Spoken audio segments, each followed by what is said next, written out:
कुछ राजनीति का तो है ही, लेकिन सबसे इम्पॉर्टेंट है कि आपसे जब भी बात हो तो बात हो इन्वेस्टमेंट की, डेवलपमेंट की, इंफ्रास्ट्रक्चर की। पिछले 1 वर्षों में हमने जो एक और परिवर्तन देखा वो ये था कि पहले अक्सर मुख्यमंत्री जो भी हुआ करते थे, और पहले आपके कार्यकाल में भी कुछ वर्ष में आप एक बार दावोस जाते थे और कुछ एमओयू करके आ जाते थे। अभी हर हफ्ते 1-2 एमओयू होता है। हमारी नवभारत नवराष्ट्र की टीम तो बहुत ही हाई अलर्ट पर रहती है, और वो हर बार कुछ करोड़ों का एमओयू और सैकड़ों नौकरियां। कौन सा जादू है आपको कि आ रहे हैं लोग? देखिए, जादू मेरे में नहीं है, जादू महाराष्ट्र में है। ये महाराष्ट्र की ताकत ही ऐसी है कि हम मैग्नेटिक महाराष्ट्र क्यों कहते हैं? मैग्नेट है, देश की अर्थव्यवस्था का मैग्नेट है। इस मैग्नेट की मैग्नेटिक पावर को इस्तेमाल करने के लिए इसको गुड गवर्नेंस देने की आवश्यकता है। वो गुड गवर्नेंस हम लगातार दे रहे हैं, इसलिए इतने बड़े पैमाने पर निवेश आ रहा है।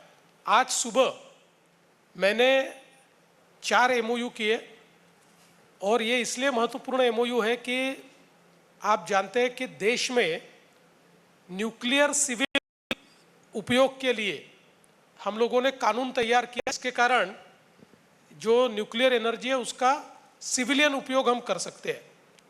उसमें आज हम लोगों ने महाराष्ट्र में 25,000 मेगावाट न्यूक्लियर पावर तैयार करने के 4 एमओयूज ये किए हैं, जिसमें एक एनटीपीसी है, दूसरे बजाज है, तीसरे अडानी है और चौथी रिलायंस है।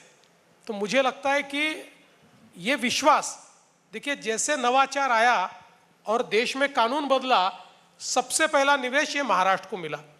तो महाराष्ट्र की अपनी ताकत है, और विशेष रूप से हम लोगों ने कुछ चीज़ें जो की है जिसमें पॉलिसी लेड इंडस्ट्रियलाइजेशन, हर सेक्टर की हम पॉलिसी तैयार करते, और पॉलिसी तैयार करते समय हमारे अधिकारी केवल अपने चेंबर में बैठकर पॉलिसी तैयार नहीं करते, बहुत बड़े पैमाने पर कंसल्टेशन हम लोग करते हैं, और जो सेक्टर है उस सेक्टर के साथ बैठकर पॉलिसी लिखी जाती है। इसलिए हर पॉलिसी के बाद आपको निवेश आता हुआ दिखाई पड़ता है।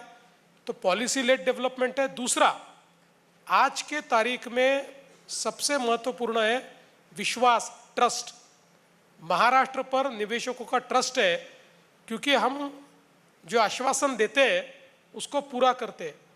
हम एक ही ऐसे राज्य है कि जिसने, अब 2025 चला गया तो 2025 तक के जो इंसेंटिव्स थे हमने सारे क्लियर कर दिए। कोई हमने उसमें से किसी का अगर किसी टेक्निकल रीज़न से बचा होगा तो अलग बात है, लेकिन जो बाकी क्लियर थे सारे क्लियर कर दिए। तो हम लोग जो इंसेंटिव प्रॉमिस करते हैं वो हम देते भी है, और इसके कारण एक इन्वेस्टर्स का ट्रस्ट है।